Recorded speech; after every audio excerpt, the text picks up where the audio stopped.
Hello students, this is Deepak Chaudhary and welcome to you my YouTube channel Deepak Chaudhary sir। तो हमने class 11 की जो journey जो start करी थी वो बच्चों कंसेप्ट से स्टार्ट करी थी जिसमें हमने अकाउंटिंग टर्म्स के बारे में बताया था। तो बहुत सारे बच्चों का ये क्वेश्चन आया सर आपने हमें जो अकाउंटेंसी की जो डेफिनेशंस वगैरह वो तो आपने बताई नहीं। अकाउंटेंसी की क्या मीनिंग्स है वो आपने हमें नहीं बताया। तो बच्चों हमने जो क्वेश्चन जो पेंडिंग रखा था ना वो क्वेश्चंस को हम कंप्लीट करने के लिए जा रहे हैं। वहाँ पर जो अभी तक हमने पढ़ा चुके हैं, हमने कंसेप्ट से लगाकर जर्नल एंट्रीज़ जो है वो किस तरीके से परफ़ॉर्म की जाती है, वो हमें अब आपको इस वीडियो में बता चुका हूँ। तो इस वीडियो में हम बात करने वाले हैं क्लास 11 की जो हमारा फर्स्ट चैप्टर है, जिसका नाम है बच्चों introduction of accounting. Introductions to accounting. ये वाला जो है हमारा पोर्शन जो थे, वो अभी हमने स्किप कर दिया था, तो अभी हम इंट्रोडक्शन टू अकाउंटिंग स्टार्ट करने वाले हैं। तो अकाउंटिंग बच्चों एक लैंग्वेज है। क्या बच्चों? एक लैंग्वेज है बिज़नेस की। तो अगर आपसे पूछा जाए कि अकाउंटिंग क्या है? तो एक लैंग्वेज है जिससे हम क्या करते हैं, 2 बिज़नेसमैन जब आपस में बात कर रहे हैं ना, जब वो बात कर रहे होते हैं टर्नओवर्स का, जब वो बात करते होते हैं नेट वर्थ का, सेल्स की बात करते हैं, तो एक ऑर्डिनरी पर्सन उनकी बातों को नहीं समझ सकता है। तो अकाउंटिंग जो है ना एक तरीके की एक लैंग्वेज जैसे इंग्लिश होता है ना? सारे लैंग्वेजेज़ है, उसी तरीके से एक बिज़नेस की जो लैंग्वेज है उसी को क्या कहा जाता है? अकाउंटिंग कहा जाता है बच्चों। तो बच्चों सबसे पहले हमें अकाउंटिंग की नीड्स क्यों है? सबसे पहले हम ये देख सकते हैं कि हमें क्यों नीड्स है। जैसे एक देख सकते हैं कि राहुल नाम का पर्सन है, जो केवल 17 इयर्स ओल्ड है बच्चों। अब वो क्या है? Who doesn't track the his spending बच्चों। अब वो ट्रैक ही नहीं कर पा रहा है कि मम्मी ने तो मुझे ₹100 दिए थे, अब वो मैंने खर्च कहाँ-कहाँ किए। अब मुझे ये पता नहीं चल रहा कि मैंने खर्च कहाँ किए। तो बच्चों at the end of the every month he asked the exact same questions कि where did the money go? अब वो महीने के बाद में देख रहा है कि इतना मम्मी ने पैसा दिया था, पॉकेट मनी दी थी, वो पैसा कहाँ मैंने खर्च किया है, उसको मैं ट्रैक ही नहीं कर पा रहा। सो बच्चों यहाँ पर यही चीज़ है। बच्चों does this happen due to if Rahul knew accounting he is know where every single rupees went. अगर राहुल को अकाउंटिंग आती ना बच्चों, तो वो ये समझ पाता कि उसने जो पैसा खर्च किया है, वो कहाँ पर खर्च किया है। हर चीज़ के बारे में जो है, उस चीज़ के बारे में वो अ, पता कर पाता, ट्रिक कर पाता बच्चों। तो हम अकाउंटिंग जो है ना बच्चों यही चीज़ करती है। एग्ज़ैक्टली देखा जाए अकाउंटिंग क्या करती है बच्चों, ट्रैक करती है कि आपने जो अमाउंट है वो कहाँ पर स्पेंड किया है बच्चों। तो बच्चों बड़े-बड़े आपने बिज़नेस देखे होंगे, how do the giant manage millions of rupees. बड़े-बड़े बिज़नेस हैं, किस तरीके से मिलियंस ऑफ रुपीज़ का जो है वो ट्रैक करते हैं, किस तरीके से उनको रिकॉर्ड करते हैं बच्चों, यही हम अकाउंटिंग में सब सीखते हैं बच्चों। तो बच्चों have you ever wondered you massive multinational corporations or even your local supermarket manage the millions of transaction without losing track of the single rupees। बड़े-बड़े मॉल आपने देखे होंगे, बड़े-बड़े जो है ग्रोसरी स्टोर्स देखे होंगे, बड़े ऑर्गेनाइजेशंस, बड़ी कंपनीज को देखा होगा। वहाँ पर बच्चों ₹1 का कहीं पर इधर-उधर नहीं होता है। तो क्या यही तो है अकाउंटिंग बच्चों? अकाउंटिंग इस तरीके से परफ़ॉर्म की जाती है कि भई वहाँ पर अगर ₹1 भी खर्च किया होगा ना इधर-उधर, उसका आप पूरी तरीके से आप उसको ट्रैक कर पाओगे बच्चों। तो ये सब कुछ ट्रैक जो हो पाता है ना बच्चों, अकाउंटिंग के थ्रू ट्रैक हो पाता है। तो अकाउंटिंग जो है आप समझ गए होंगे कि बच्चों कितना इम्पोर्टेंट है बच्चों। तो बच्चों हम यहाँ पर बात कर रहे हैं किसी बिज़नेस की फाइनेंशियल डायरी की बात कर रहे हैं बच्चों। जिसमें क्या होता है बच्चों, सारे के सारे डेली ट्रांज़ैक्शन, डेली एक्टिविटीज़ को रिकॉर्ड कर लिया जाता है बच्चों, ठीक है? तो इन ट्रांज़ैक्शंस को जो रिकॉर्ड करते हैं, वो किस तरीके से, किस वे से रिकॉर्ड करते हैं, तो हम यहाँ पर नॉर्मली हम यहाँ पर बात करेंगे कि डेफिनिशंस की बात करेंगे। तो नॉर्मली जहाँ पर आप क्लास 11th की अकाउंटिंग जो है ना, आपसे पूछा जाएगा कि अकाउंटिंग क्या समझते हैं? जैसे अभी मैंने बताया कि accounting is the language of business. लेकिन आपसे पूछा जाएगा कि डिटेल में पूछा जाएगा, उसे एक्सप्लेन कीजिए। तो बच्चों आप एक डेफिनिशन बना सकते हैं बच्चों। तो अकाउंटिंग एक मैं नॉर्मल एक डेफिनिशन की बात करूँ ना, मैं इससे एक बेहतर एक डेफिनिशन और बताऊँगा जो कि बहुत ज़्यादा जो है वो फेमस है, बहुत ज़्यादा चलती है। ठीक है ना? जो डेफिनिशन दी गई है, एआईसीपीए द्वारा दी गई है। तो यहाँ पर बच्चों एक फॉर्मल डेफिनिशन की बात करें, तो अकाउंटिंग जो है ना बच्चों क्या है? अकाउंटिंग एक सिस्टमैटिक प्रोसेस है बच्चों। क्या होता है सिस्टमैटिक प्रोसेस में? हम सबसे पहले मेज़र करते हैं, फिर रिकॉर्ड करते हैं, हम क्लासिफ़ाई करते हैं, समराइज़ करते हैं फाइनेंशियल ट्रांज़ैक्शंस को और एनालाइज़ करते हैं, कम्युनिकेट करते हैं रिज़ल्ट्स टू द यूज़र। देखिए ये डेफिनिशन भी बहुत है ना? बहुत ईज़ी है और बिल्कुल स्ट्रेट फॉरवर्ड डेफिनेशन से एक एआईसीपीए जो है ना वो डेफिनेशन देता है कि accounting is the art of recording, classify, summarising in a significant manner and in the terms of money transaction and events which are at least of financial characters results there. और बच्चों ये definition आपको अपनी her books में देखने को मिल जाएगी बच्चों। लेकिन बच्चों मुझे लगता है कि ये डेफ़िनेशन जो है, जो मैंने मेहनत करके निकाली बच्चों, ये डेफ़िनेशंस भी सेम बात करती है बच्चों। लेकिन ये जो बात करती है बहुत स्ट्रेट फॉरवर्ड बात करती है, बहुत सिंपल लैंग्वेज में बात करती है। तो बच्चों अकाउंटिंग एक सिस्टमैटिक प्रोसेस है। मैं बताऊँगा कि किस तरीके से सिस्टमैटिक प्रोसेस होता है बच्चों, जिसमें फर्स्ट मेज़र्स किया जाता है, उसके बाद रिकॉर्ड किया जाएगा, फिर क्लासिफ़ाई किया जाएगा, फिर समराइज़ किया जाएगा, फिर उनको एनालिसिस किया जाएगा और लास्ट में उनको कम्युनिकेट किया जाएगा। जैसे मैंने 1, 2, 3, 4, 5, 6 लिखे ना, that is known as the accounting process बच्चों। यही चीज़ जो है हम यहाँ पर जो है वो डिस्कस करेंगे बच्चों। तो अकाउंटिंग जो है ना बच्चों एक तरीके की सीसीटीवी कैमरा प्रिंसिपल पे वर्क करती है। अब सीसीटीवी कैमरा जो है ना आपके हर एक फिजिकल जो है एक्टिविटीज़ को रिकॉर्ड करता है। अकाउंटिंग भी क्या करती है सेम काइंड्स ऑफ आपके फाइनेंशियल एक्टिविटीज़ को रिकॉर्ड करती है बच्चों। और यहाँ पर अगर आपने कोई मिस्टेक करी है तो उसको कैच करेगी हर एक रॉन्ग ट्रांज़ैक्शंस को।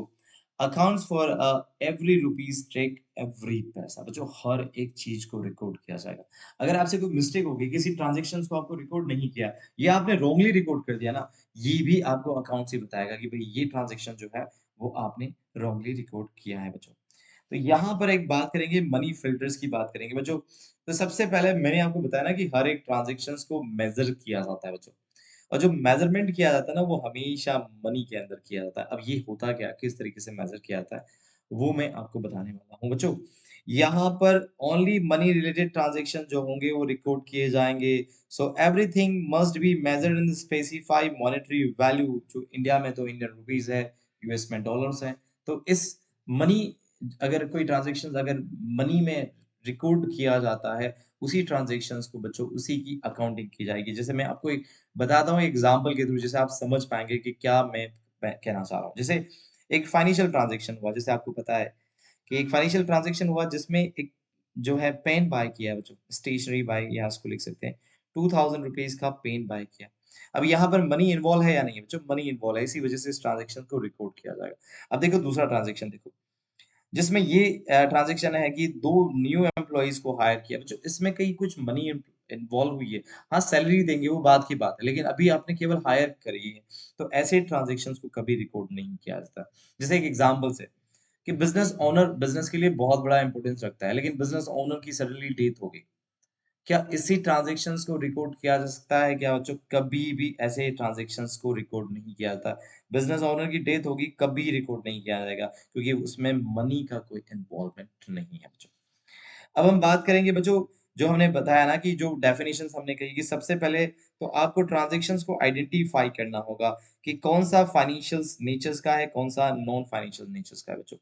तो मैं बताता हूँ कि सपोज़ यहाँ पर जैसे हमने कहा ना कि हमने यहाँ क्लास 11th की अकाउंटेंसी को बहुत ईज़ी बना दिया बच्चों और वो भी तारक मेहता के उल्टा चश्मे जो सीरियल है बच्चों, उस सीरियल्स के थ्रू। जैसे सपोज़ मैं उसी का एग्ज़ाम्पल ले लेता हूँ बच्चों।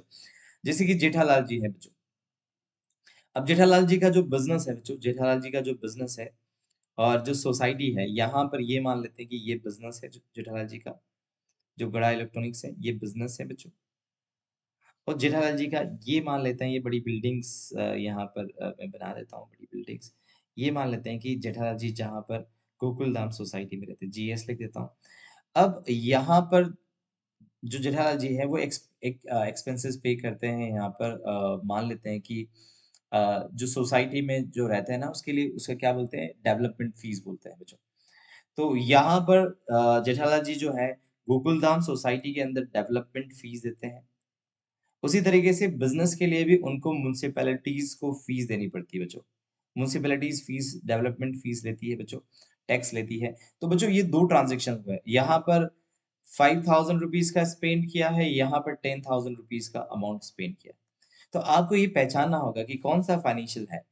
जो गोकुलधाम सोसाइटी में किया वो फाइनेंशियल है या जो गड़ा इलेक्ट्रॉनिक्स में किया है वो फाइनेंशियल ट्रांज़ैक्शन है। तो बच्चों आपको ये ध्यान रखना है कि जो गोकुलधाम सोसाइटी में किया गया उसको नॉन फाइनेंशियल ट्रांज़ैक्शन कहा जाता है। बच्चों, ऐसे ट्रांज़ैक्शंस को कहीं कोई रिकॉर्ड नहीं रहता है और जो फाइनेंशियल ट्रांज़ैक्शन जो बिज़नेस में होंगे बच्चों, उसी को सबसे पहले आपको रिकॉर्ड करना होता है। सबसे पहले तो आपको ये पहचानना होगा, आइडेंटिफ़ाई करना होगा कि कौन-सा फाइनेंशियल ट्रांज़ैक्शंस है और कौन-सा नॉन फाइनेंशियल ट्रांज़ैक्शन। तो ये बिल्कुल क्लियर हुआ कि जो बिज़नेस से रिलेटेड ट्रांज़ैक्शंस होंगे, उन्हीं को आपको क्या कहना है, फाइनेंशियल ट्रांज़ैक्शंस कहना है। जो बिज़नेस में होंगे, वही फाइनेंशियल ट्रांज़ैक्शंस होंगे। तो फर्स्ट आपको आइडेंटिफ़ाई करना होगा। सेकंड उसके बाद आपको मेज़र करना होगा बच्चों, जैसे अभी हमने बताया ना मेज़र्स करना कि 2 ट्रांज़ैक्शंस हुए हैं, इसमें कौन से ट्रांज़ैक्शंस को रिकॉर्ड किया जाएगा, तो मैंने बताया कि यहाँ पर मनी फ़िल्टर लगाना ज़रूरी है। जहाँ पर मनी इन्वॉल्वमेंट नहीं हुआ, उसको रिकॉर्ड नहीं किया जाएगा, जहाँ मनी इन्वॉल्व है, उसी ट्रांज़ैक्शंस को रिकॉर्ड किया जाएगा। तो यहाँ पर उसे मेज़र करना होता है मनी के रूप में बच्चों। उसके बाद बच्चों थर्ड जो स्टेप है बच्चों वो आती है आपकी रिकॉर्डिंग बच्चों। अब रिकॉर्डिंग करने के लिए एक बुक होती है बच्चों जिसे जर्नल कहा जाता है, ये जर्नल लिखा भी हुआ है बच्चों। जर्नल में बच्चों यहाँ पे क्रोनोलॉजिकल ऑर्डर में सारे ट्रांज़ैक्शन लिखे जाते हैं। बच्चों क्रोनोलॉजिकल ऑर्डर क्या होता है बच्चों? डेट वाइज़ जैसे जहाँ जो भी आज की डेट है बच्चों, वो डेट्स आज डाली जाएगी। जैसे सपोज़ आज 1 मई है बच्चों, तो 1 मई उसके बाद 2nd मई का ट्रांज़ैक्शन आएगा। मतलब इसी तरीके से क्रोनोलॉजिकल ऑर्डर में होगी। ऐसा नहीं कि 2nd मई का पहले आ गया उसके बाद 1st मई का आएगा। और सारे के सारे ट्रांज़ैक्शन चाहे आपने परचेज़ रिलेटेड ट्रांज़ैक्शंस किए हो, चाहे सेल्स किया हो, कोई एक्सपेंसेस किया हो या परचेज़ किया, सेल्स मतलब बहुत सारे एक्सपेंसेस होते हैं। तो हर एक ट्रांज़ैक्शन को आपको कैच करना है और यहाँ पर परचेज़, सेल्स, एक्सपेंसेस सारे ट्रांज़ैक्शंस यहीं पर आपको रिकॉर्ड करना है। अब रिकॉर्ड करने के बाद में क्लासिफ़ाई करना होता है। जो क्लासिफ़ाई क्यों करना होता है, मैं आपको बता देता हूँ। कि सपोज़ अगर जेठालाल जी जो हैं वो परचेज़ करते हैं मोबाइल्स आपको पता है वो सैमसंग से भी खरीदते होंगे। वो पता है वो सैमसंग में रामसंग कंपनी यूज़ करते हैं, सैमसंग कंपनी का नाम नहीं लेते। अब वो सैमसंग से भी खरीद रहे होंगे, ओप्पो, वीवो बहुत सारी कंपनी से खरीद रहे होंगे। सपोज़ सैमसंग कंपनी से उनका कोई रिप्रेजेंटेटिव पर्सन आ गया और बोला कि जेठालाल जी आपसे मैं पैसा माँगता हूँ 5 लाख रुपीज़ आपने अभी तक पे नहीं किया। तो जेठालाल जी ये रेफर करेंगे नट्टू काका को, "नट्टू काका बताइए कि क्या रामसंग एंड कंपनी हमसे 5 लाख रुपीज़ माँगती है क्या?" नट्टू काका कहेंगे कि ये मेरे पास रही जनरल, अब यहाँ पर तो बहुत सारे ट्रांज़ैक्शन लिखे हुए हैं, तो सेठ जी आप रामसंग एंड कंपनी के आदमी को बोलिए कि वो कुछ दिनों बाद आए, महीने भर बाद आए, हफ्तों भर बाद आए। क्योंकि यहाँ पर इतनी बड़ी जनरल बन चुकी है तो मुझे बताइए अगर ये रियल बिज़नेस में हो तो बच्चों क्या इस तरीके से बिज़नेस परफ़ॉर्म होगा? नहीं होगा। तो बच्चों आपको यहाँ क्लासिफ़ाई करना होता है एक आपको क्या करना होता है, यहाँ पर लीज़र्स बनाने होते हैं बच्चों। ये जो परचेज़, सेल्स ये सारे ट्रांज़ैक्शन पहले आप जो जर्नल में लिख रहे हो ना, उसको आपको क्या करना होगा बच्चों क्लासिफ़ाई करना होगा। परचेज़ करने के लिए आपको परचेज़ अकाउंट बनाना होगा, सेल्स करने के लिए सेल्स अकाउंट होगा। परचेज़ में भी फर्दर सबके परचेज़ सैमसंग से परचेज़ कर रहे हैं तो सैमसंग का कंपनी का परचेज़ अकाउंट बनाना पड़ेगा। सोनी से परचेज़ कर रहे हैं तो सोनी से परचेज़ बनाना पड़ेगा मतलब आपको क्लासिफ़ाई करना होगा और क्लासिफ़ाई करने से क्या होगा मान लो रामसंग एंड कंपनी या सैमसंग कंपनी से कोई आता है तो आप with in a second Nattu काका बोलेंगे कि सेठ जी उनको चाय पिलाइए, मैं आपको अभी हिसाब लेकर बताता हूँ। तो जितने वो चाय पिएँगे ना क्लासिफ़ाइंग लीज़र्स के अंदर ये बेनिफिट्स होगा कि आप तुरंत ही ये पता लगा पाएँगे कि कितना लेना है, कितना देना है बच्चों। उसके बाद बच्चों समराइज़ करना होता है। देखिए हर एक बिज़नेस का मेन मोटो जो होता है प्रॉफ़िट या लॉस को पता लगाना। बच्चों आपने सब कुछ कर लिया, आइडेंटिफ़ाई कर लिया, उसे रिकॉर्ड कर लिया, उसे आपने क्लासिफ़ाई कर लिया, लेकिन आपको ये पता नहीं चलेगा कि बिज़नेस में कितना प्रॉफ़िट या लॉस हुआ है। बच्चों उसके लिए यहाँ समराइज़ेशंस किया जाता है बच्चों, जिसमें आपको फाइनल अकाउंट बनाने पड़ेंगे, जिसमें ट्रेडिंग अकाउंट, पी&एल अकाउंट, मैं बैलेंस शीट्स आपसे बनवाऊँगा बच्चों। सबसे पहले तो यहाँ ट्रायल बैलेंस बनाई जाती है। उसी से आप यहाँ पर ये आइडेंटिफ़ाई करेंगे कि किसी बिज़नेस ने कितना प्रॉफ़िट या लॉस जो है वो इनकर्ड किया है। बच्चों यहाँ पर अपन प्रॉफ़िट और लॉस समराइज़ेशंस में ही हम पता लगा पाते हैं बच्चों। फिर आता है एनालिसिस और इंटरप्रिटेशन। बच्चों ये क्यों ज़रूरी है बच्चों? एनालिसिस और इंटरप्रिटेशन बच्चों फ्यूचरिस्टिक होता है बच्चों। और इस एनालिसिस और इंटरप्रिटेशन में हम ये पता लगाते हैं पुराने हमारे सेल्स डेटा हो गया, पुराने हमारे जितने भी रिकॉर्ड्स हो गए, टर्नओवर्स के रिकॉर्ड्स हो गए, उससे हम ये आइडेंटिफ़ाई करते हैं क्या फ्यूचर में हमारा बिज़नेस जो है इसी ग्रोथ से चलता रहा है, तो फ्यूचर में क्या ग्रोथ होगी बच्चों?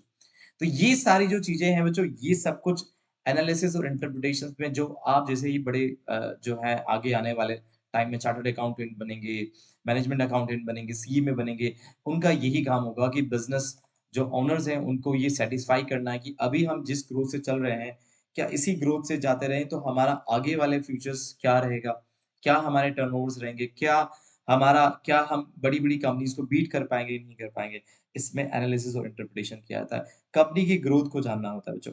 आप भी सपोज़ अगर इन्वेस्टर्स हैं ना बच्चों, अगर किसी कंपनी में इन्वेस्ट करते हैं, शेयर्स खरीदते हैं, आपके पेरेंट्स वगैरह खरीदते होंगे, तो वो हमेशा ध्यान रखते हैं कि आगे आने वाली कंपनी में इसकी ग्रोथ क्या है? अगर ग्रोथ होगी, तो वो फर्दर इन्वेस्टमेंट्स करेंगे, अदरवाइज़ उस शेयर्स को वो क्या करेंगे सेल सोल्ड आउट कर देंगे। उनको लगेगा कि कंपनी सही नहीं बेच दो। ये सब कुछ एनालिसिस और इंटरप्रिटेशन में होता है। उसके बाद बच्चों लास्ट में होता है कम्युनिकेट किया जाता है बच्चों, कि जो बिज़नेस के जो बड़े चार्टर्ड अकाउंटेंट्स हैं या जो मैनेजमेंट्स या जो हेड्स हैं बच्चों, ये कम्युनिकेट करते हैं बच्चों। कम्युनिकेट किससे करते हैं बच्चों? तो 2 तरीके के यूज़र्स होते हैं बच्चों बिज़नेस के अंदर। अभी हम बात करेंगे, इंटरनल यूज़र होते हैं और एक्सटर्नल यूज़र्स होते हैं। इंटरनल यूज़र में बिज़नेस का ओनर आता है। अब मान लो बिज़नेस का ओनर जो है, मान लो बड़ी कंपनीज़ है बच्चों, थाउज़ेंड्स, मान लो ओनर रह रहा है लंदन में। और बिज़नेस रन कर रहा है इंडिया में। अब उसे ये पता लगाना है कि जो भी हमारे बिज़नेस में जो हमने परफ़ॉर्म किया है, क्या उसका क्या रिज़ल्ट्स रहा है। तो यहाँ के मैनेजमेंट टीम जो रहेगी जहाँ पर वो इंडिया में बिज़नेस कर रहे हैं, वो डेटा जो होगी वो ओनर को सेंड किया जाएगा। मतलब कम्युनिकेट ज़रूरी होगा कि नहीं होगा? बहुत ज़रूरी होगा। साथ-साथ में गवर्नमेंट को भी कम्युनिकेट करना होगा। गवर्नमेंट की क्या इंटरेस्ट रहता है बच्चों इन डेटा में? गवर्नमेंट का ये रहता है कि गवर्नमेंट ये रहता है कि जो टैक्स वग़ैरह है, क्या कंपनी सही तरीके से टैक्स पे कर रही है या नहीं कर रही? ऐसा तो नहीं ये इवेशंस कर रही है, टैक्स बचा रही है, गवर्नमेंट को बेवकूफ़ बना रही है। तो इनका ये टैक्स में जो है ना, ये जो इन्फॉर्मेशंस हैं, ये उनको गवर्नमेंट को भी कम्युनिकेट करना होता है। इवन कंपनी के जो शेयर होल्डर है, बस कंपनी के शेयर होल्डर तो पूरे इंडिया में रह रहे होंगे ना। वो ऐसा थोड़ी कि किसी कंपनी के जहाँ कंपनी वर्क कर रही है, वहीं पर वो रह रहे होंगे, ऐसा नहीं है ना। वो सब कुछ अलग-अलग जो है स्कैटर्ड होंगे। उन सब लोगों को इन्फॉर्मेशन भेजनी है बच्चों। यहाँ पर भी उनको कम्युनिकेट किया जाता है। जितने भी नेशनलाइज़्ड न्यूज़ पेपर्स होते हैं ना बच्चों, उसमें आपने देखा भी होगा कि कंपनीज़ के बैलेंस शीट्स वगैरह आती है। तो ये जो है ना सबको इन्फॉर्म कर रहे हो ना, that is known as the communicate बच्चों। तो बच्चों हमने यहाँ पर सब कुछ चीज़ें देख ली। सबसे पहले हमने आइडेंटिफ़ाई किया, फिर हमने मनी में मेजर्स किया, फिर हमने रिकॉर्डिंग करी जर्नल में, फिर हमने क्लासिफ़ाई किया लेज़र्स में, हमने समराइज़ेशंस किया जहाँ पर ट्रेडिंग हमने फाइनल अकाउंट बनाया, फिर हमने डेटा को एनालिसिस किया, फिर हमने कम्युनिकेट किया बच्चों।